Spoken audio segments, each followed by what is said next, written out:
The value of any community rests upon its criteria for determining who earns respect, who commands trust, and who is fit to guide others. In Igbo culture, financial wealth alone never satisfied these answers. For every wealthy person, Ndigbo asked, is he reliable, honest in adversity, and capable of leading without failing his community? Today, I present the sacred institution of Ozo, a cornerstone of Igbo heritage that defines how Ndigbo answer these questions. In Igbo land, you cannot lead, you cannot provide leadership if you are not wealthy. So that wealth is part of the persona of success. Because they will tell you, nah, oil, a man say you can't trust him. Well, in our local say it again, say it exactly that way. Opara means a poor man. Okay. Yeah. Because the need may come up for him to use it. Use it, yes. And begin to tell his stories. Ukorobo ego jego tude. Ashu Ukorobo means somebody whose skin is already dry with the sun. So if you give him money to go and buy oil, he will rub his face. He will first rub the oil and use Ukorobo. But is the Igbo society a class-conscious society? Because they understand that the Igbo society has an upward mobility. Anybody can be anything. They don't have that philosophy exists within our neighbors that we are born to rule, and this one is born to serve because the father was born to serve. There's equal level playground. Although Igbo society acknowledges status, it never confines individuals to their birth circumstances. Honor is open to all, but must be earned through diligence, achievement, integrity, and public trust. The first thing people that make money does is go to the Igbo to take chieftains. Why? Because you want to belong to that class of the red cap. That is one. And it has been part of our culture. Wow. So you want to put your red cap at this point? Because they're not wearing Yes. Yes, the red cap, this one is for a special laws or Ndigbo. This is the one for Ndigbo.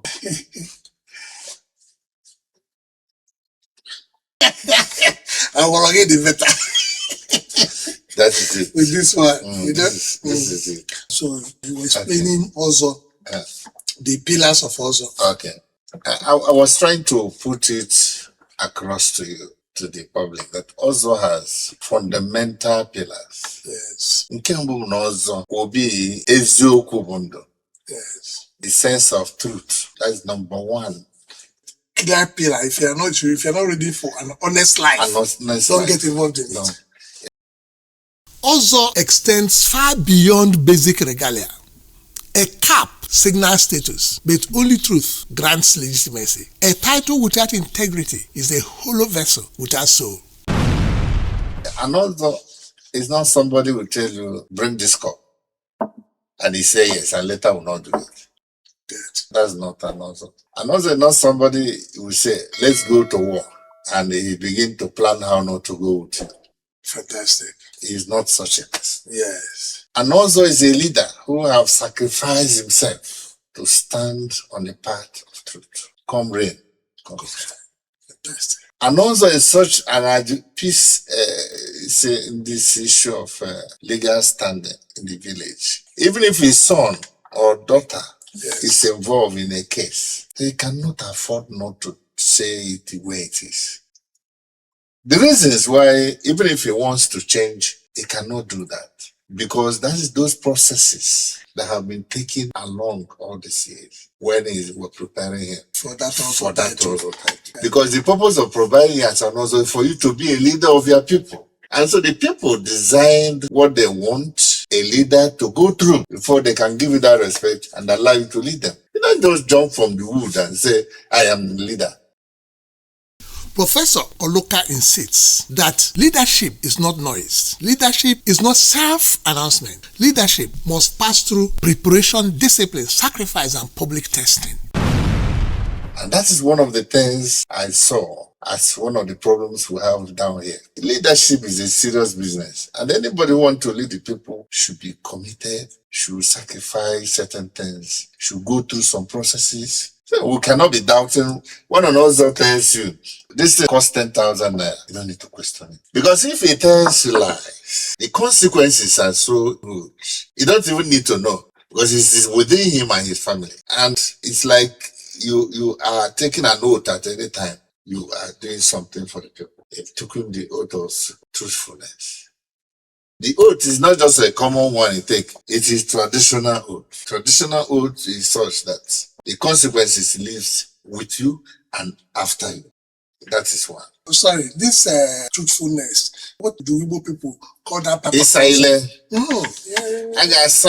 You have to go through the process of it. That's why some people don't like to join the Ozo. They go the easy way, go and do what you call Ozuka. Ozuka says, and when they don't do that. So Isaile is like a ritual practice? It's a ritual practice. Designed to do what? Designed to make sure you remember today, this is what you are now. From today henceforth, you will no longer tell lies. This is the moral weight of Ozo. Ozo is not only about public honor. It is about binding the mouth, the conscience, and the family name, and the man's future to truth. The details of how it is done is not for us here. No, just the significance. But the important part, this is what you must do. So that before you say you are Ozo, then there's something wrong with it. And that is why you see some fake ones. If you don't go through the processes, it can't give what you don't have. And people come up and say, I have Ozo Amanso, Ozo that doesn't have any inhibitions. No, if you are an Ozo, you are an Ozo. You are tested, trained, and trusted. In those days, they are the ambassadors of the community. The social power of Ozo lies in the fact that it gives society men whose word can travel far on behalf of their community. A trusted man becomes more than an individual. He becomes a public instrument. If you think of things fall apart, Okonkwo and all the elders, when they want to go to war, you have to send an Ozo, the elder. Once you are an Ozo, even if you're a very young man, you are now an elder, because what a pochaka. And so that is it. That's a very strong. Another important pillar in Ozo thing is this issue of Nsani. And certain things, the laws of the land, certain things you cannot go and do. Abominations, so we believe in it. And once it is laid down, anybody who violates it has consequences that are spiritually implicated into it. And then we also talk about Ndubisi. That is another pillar of the Ozo. An Ozo cannot kill or be privy to kill an innocent person. An innocent person. You can kill a criminal who came to attack you. That one is. But all these treacherous things, planning, giving poison, no. An Ozo cannot do that. If you do it, the consequences are heavier than somebody who is not an Ozo. He is such a person, if you are dealing with him, you know you have seen somebody who have taken a note without even knowing you. This is what you have to do. And he's not doing it because he loves you, but because he has taken it on himself to follow the third part of innocence, and nothing harms him when he's doing that kind of thing. Another thing, this issue of Ofo Nogu is very, very important as a pillar, because if you are talking about justice is about Ofo. Ogu is about innocence. So you cannot be having Ojofo Jidoku Ogu. Have you heard of it? If you want to talk about justice, so you have the innocent about it. And when you are innocent, even the grasses fight for you. Everything that has to be. And then this issue of Ikenga. Ikenga stands on a symbol of achievement and strength, and also stands tall. In wealth, he is there. In leadership training, he is there. In spiritual power, he is there. So he is tactically equipped. And then when he is dealing with people, he must demonstrate nobility or character, demonstrate humility in nobility. It's not somebody who will be doing gra-gra when he's done. He's not an empty vessel supposed to make customers. The quality of such a man is when you begin to deal with them. And this is why we are saying Ozo's philosophy, ethical leadership, based on what we call consensus democracy and theocracy. because it's a faith. Igbo traditional faith is also is the priest. Is the traditional priest of Igbo traditional religion. Trained like you're training a pastor, you're training a man.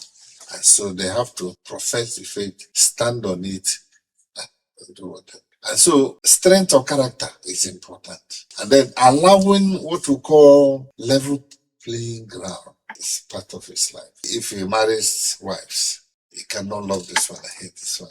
He has children, he cannot love this one, I hate this one. If he's in a community and he's taking judgment, everybody is his subject. He's a leader of men and women. There was a case we were talking about exporting this philosophy to the world. There is a book I'm about to bring up. And what we say that the also philosophy and ethical leadership is a gift Igbo civilization should export to the world. To the world. Wow. Because he's talking about noble life. Talking about life without sin. Life that you have to maintain truthfulness. At least even if you don't have 100% achieved, at least you are sure 60%, which is a personal. And when you begin to train our leaders on those philosophies, philosophical foundation, you can no longer talk of sabotage, whatever the language that came after the war. What do you call it? Sabo. Sabo, okay, Sabo. All those things. The attack.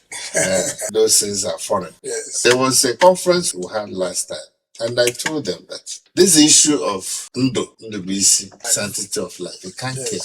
That this idea of you see people killing people, kidnapping, is foreign to us. And our children must be told that these things are not part of our life. They are not part of Igbo life at all. That is it. It's not. Quick money is not part of our life. And also must have been seen.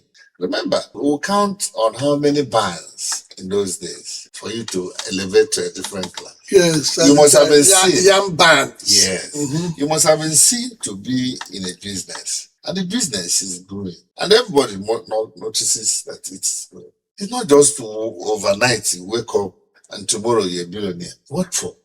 This is foreign to us. And even many civilized world are not involved in that. That's why they can even internal audit. That is external auditing of somebody's wealth. How did it come? Where did we make this? So quick money is foreign to us. It's not part of our life. Making money without working for money is not part of our culture. And the earlier we tell our people, the better for us. Because if they keep on with this, one day you raise a generation of people who will be thinking of becoming billionaires without working to be a billionaire. And that's a disaster for a nation. Productivity will be very low. And people who want to make more money will be higher than those. And that will increase criminality. Because if you are not working and what you are hoping for first, the next thing is to begin to put your hands here and there. This is where the Ozo institution speaks directly to the Igbo children of today. The danger you face is not success. The danger you face is success without process, money without work, wealth without conscience, and ambition without moral training.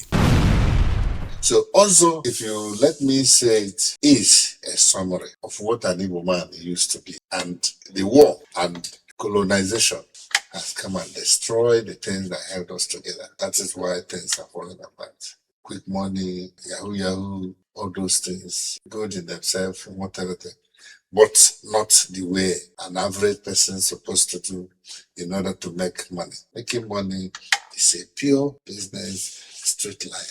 Get it done, but not killing people, cheating people. Do you even have the conscience still after cheating people? And all these corruptions we have will be sorted out if the philosophy of Ozo is imbibed and we'll put it across to our children.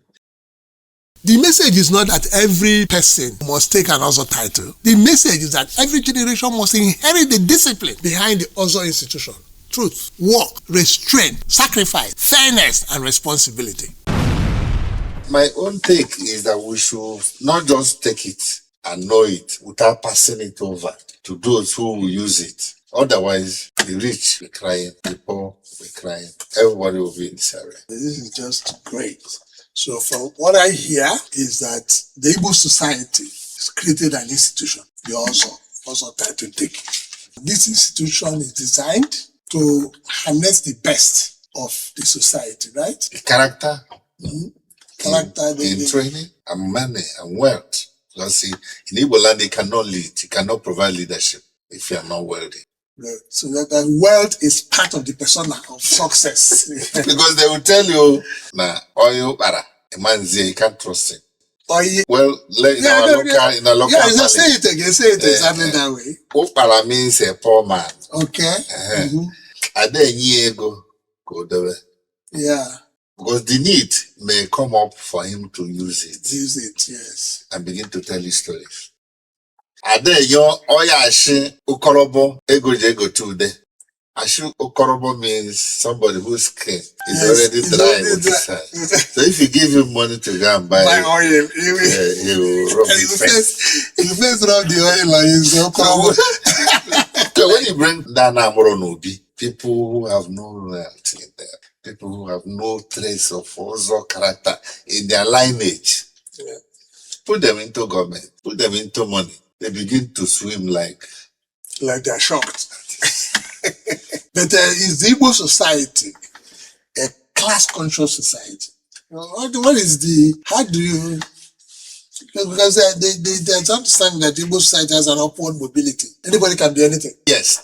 I was doing a research some time ago on why people are talking about Igbo unity. People are talking of Ndigbo doesn't speak to one voice. People are talking about at Ohanese level. You see litigations here and there. Too much struggle. I say, why? Why is it so? You have seen so many associations. Igbo group. Different types. Ogene, Ndigbo. So many Igbo groups. Yet, we don't have that expected unity and mobilization. Because of that gap, that was why we formed Nzuko Ndigbo, an apex body of also titled men in the country. We now discover that the problem of all those years have been they were not rooted on the philosophical foundation that makes an Igbo man. Many of those associations were mere political. Now let's form this one and go to Abuja and get some money. Let's form this one and support Okeke Oka for the presidency. Igbo unity, Igbo this, Igbo those things. So when we now formed Nzuko Ndigbo, the Ozo in philosophy is in tune with what has been in Igbo land. So it became easy for people to begin to think about character-based organization. If you come there and pick somebody, he will lead you to wherever you are going. And you can have a reference point because it has been because he has gone through a training other people have never gone. He don't pay you anything to join any of the groups. Igbo, Igbo, the other one. But also, you go through processes. Before you become an Ozo, and then there is a philosophy that led the Ozo, the philosophy of the truth. Okay, so how does this special class affect, how do people move from, like you said, person not born in nobility, or person not born in wealth? Yes. Is the person now stagnated in that class? No. So it now becomes a way. The philosophy of Ozo is provide level playing ground for everybody, your children and your non-children. That was why Igbos were able to catch up. Education came to Western Nigeria. The Western world came around 1860s through the colony of Lagos. But it was more than 50 years or 60 years later, it came over to Onisha. Yeah, very much in the 30s. People came together, sent people to school. Every family has one. And they contributed. But what I'm trying to, because they don't have that philosophy exists within our neighbors, that we are born to rule. And this one is born to serve because the father was born to serve. There's equal level playing ground for everybody. In fact, somebody who is your uncle will even help you more than helping you once he see you better. Then why is it that Igbo people succeed very well, we others fail? It's because of this class-conscious culture, which has been embedded in also. How is it a young man grows up in a traditional Igbo society? What is he looking for? To be among the best. Nothing nothing says he should not be the Igbo. Nothing. He's born like any other person. So there is class nature. It's a class-conscious society. I want to be the next Igbo. I want to be the Ozo. I want to be the next class. Igbo is only one person, but anybody can be Ozo, as long as you go through the process. So that also sets the standard. It says the agenda, and everybody moves to meet up to that. And in the process of doing that, you need money. You need to make money. And once you make money and you're upright and they keep the track, they will observe you in the country. So it's a class-conscious society. What this conversation gives us is a mirror. Igbo society once had ways of asking serious questions before giving a man honor. Is he truthful? Has he worked? Has he sacrificed? Can he be trusted with people's matters? Can he lead without abusing power? Today, these questions are still alive. If Ndigbo must rebuild leadership, family, business, community, and public trust, then wealth must return to character, and titles must return to responsibility. So go to the comment section. Tell us, what should define an Igbo leader today? Is it wealth, truth, service, sacrifice, or character? Share this video with every Igbo family, especially the younger generation. Follow Ndigbo Viva for more conversations on Igbo civilization and values.